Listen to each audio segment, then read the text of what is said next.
Okay, let's start with the first motive, the Boeras motive.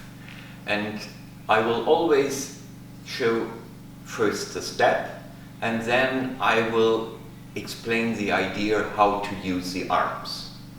And before I start with the first step, I have to say two little things about the technique we will use.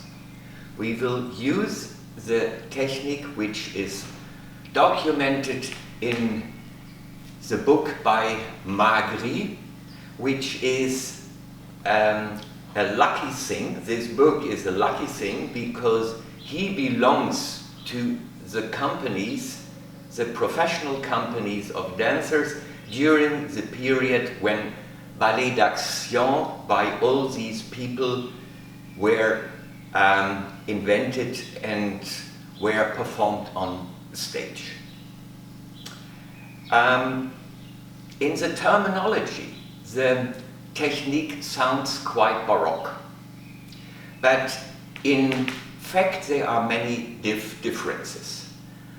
One of the main differences is that most steps we need to begin them with downbeat down, except downbeat instead of downbeat up, as we have it in French noble style. This is the first difference. The second difference is that we have enormous freedom in timing. Magri is telling us in the chapter about cadence that the former people, the people at the beginning of the century, they had for each step a completely fixed timing. And they say, or he says, nowadays we put many steps together in one bar and sometimes one step 3 times again in one bar. That means the same thing much quicker. The other way around, there is also a certain freedom of making things slower. So we can give speed, and we can slow down. These are also big moments of freedom in the technique. And then there is other freedom, and this is what he calls the use of arms. And he gives rounded arms and counterweight arms, so opposite of leg and arms, in always or in 2 times in 4 levels.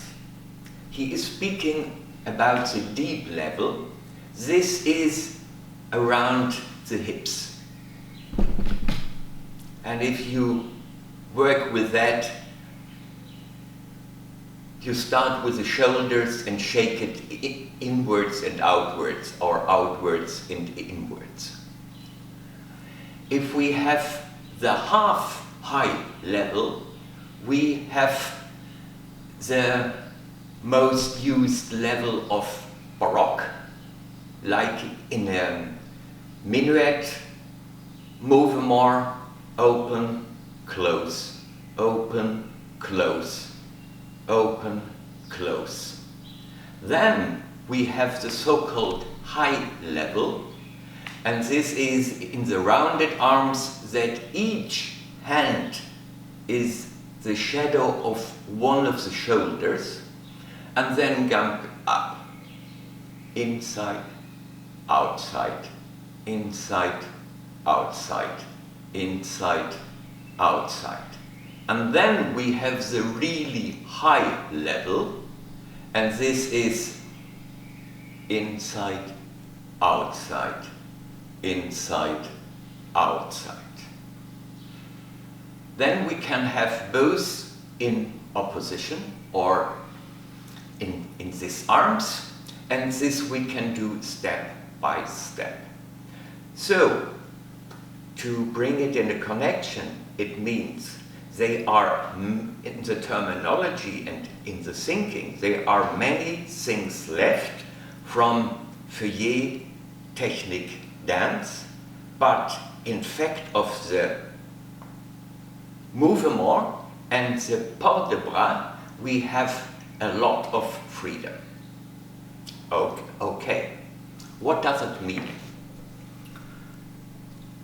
I took a kind of a leitmotif, leading motive of Chaconne, and as we have it in Baroque, it is a very standard beginning to do pas de bourrée à tourner, the turn pas de bourrée. And in Feuillet notation, it is very clear, and we all know it. It is 1, 2, 3, and 1, 2, 3, and if we do it in Marguerite technique, it is 1, 2, 3, 1, 2, 3. And the difference is not only that it is down, it is also much, much bigger. 1, 2, 3, 1, 2, 3. And these two steps are the first steps of this leitmotif. And the second is what we call a pas de Chaconne. And there we also have an old pas de Chaconne. And this is 1, 2, 3, 1, 2, 3. We all know it. In Marguerite technique, it is different. It is working with 3 bars, with 2 bars, and 4 steps, different steps. The first step is a jeté, and I show you the pas jeté, how it is normally done with Marguerite technique.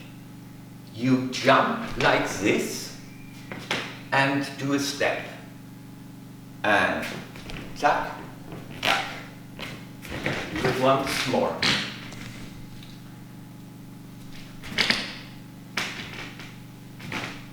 So it is a kind of a jeté, pas posé. Once more. Jeté, pas posé, jeté. And here he is pointing out that it is not like this.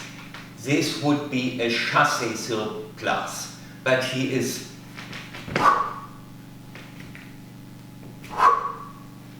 this is the jeté.